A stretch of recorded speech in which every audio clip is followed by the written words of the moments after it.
Every country on earth at the moment is reforming public education. There are two reasons for it. The first of them is economic. People are trying to work out, how do we educate our children to take their place in the economies of the 21st century? How do we do that, given that we can't anticipate what the economy will look like at the end of next week? How do we do that? The second, though, is cultural. Every country on earth is trying to figure out, how do we educate our children so they have a sense of cultural identity and so that we can pass on the cultural genes of our communities while being part of the process of globalization. How do we square that circle? The problem is they're trying to meet the future by doing what they did in the past.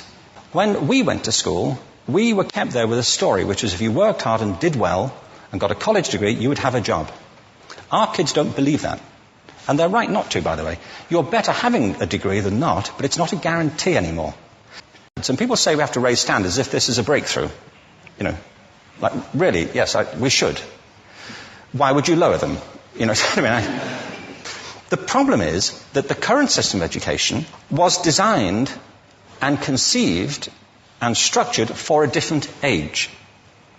It was conceived in the intellectual culture of the Enlightenment and in the economic circumstances of the Industrial Revolution. Public education, paid for from taxation, was an intellectual model of the mind, which was essentially the Enlightenment view of intelligence. That real intelligence consists in the capacity for a certain type of deductive reasoning and a knowledge of the classics originally, what we come to think of as academic ability. And this is deep in the gene pool of public education, that there are really two types of people, academic and non-academic, smart people and non-smart people. And the consequence of that is that many brilliant people think they're not, because they've been judged against this particular view of the mind. So we have twin pillars, economic and intellectual. And my view is that this model has caused chaos. I believe we have a system of education that is modelled on the interests of industrialism and in the image of it. I'll give you a couple of examples. Schools are still pretty much organised on factory lines, ringing bells, separate facilities, specialised into separate subjects. We still educate children by batches. You know, we put them through the system by age group. Why do we do that? You know, why is there this assumption that the most important thing kids have in common is how old they are? You know, it's like the most important thing about them is their date of manufacture. And it's about standardization. I believe we've got to go in the exact opposite direction. That's what I mean about changing the paradigm. There was a great study done recently of divergent thinking. Published a couple of years ago. Divergent thinking isn't the same thing as creativity. I define creativity as the process of having original ideas that have value. Divergent thinking isn't a synonym, but it's an essential capacity for creativity.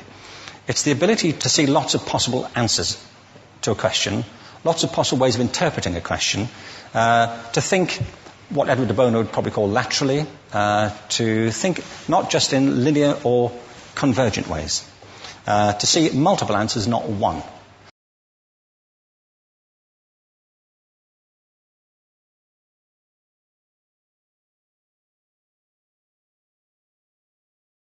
It's because it's in the gene pool of education. We have to think differently about human capacity. We have to get over this old conception of academic, non-academic, abstract, theoretical, vocational, and see it for what it is, a myth. Secondly, we have to recognize that most great learning happens in groups, that collaboration is the stuff of growth. If we atomize people and separate them and judge them separately, we form a kind of disjunction between them and their natural learning environment. And thirdly, it's crucially about the culture of our institutions, the habits of the institution and the habitats that they occupy.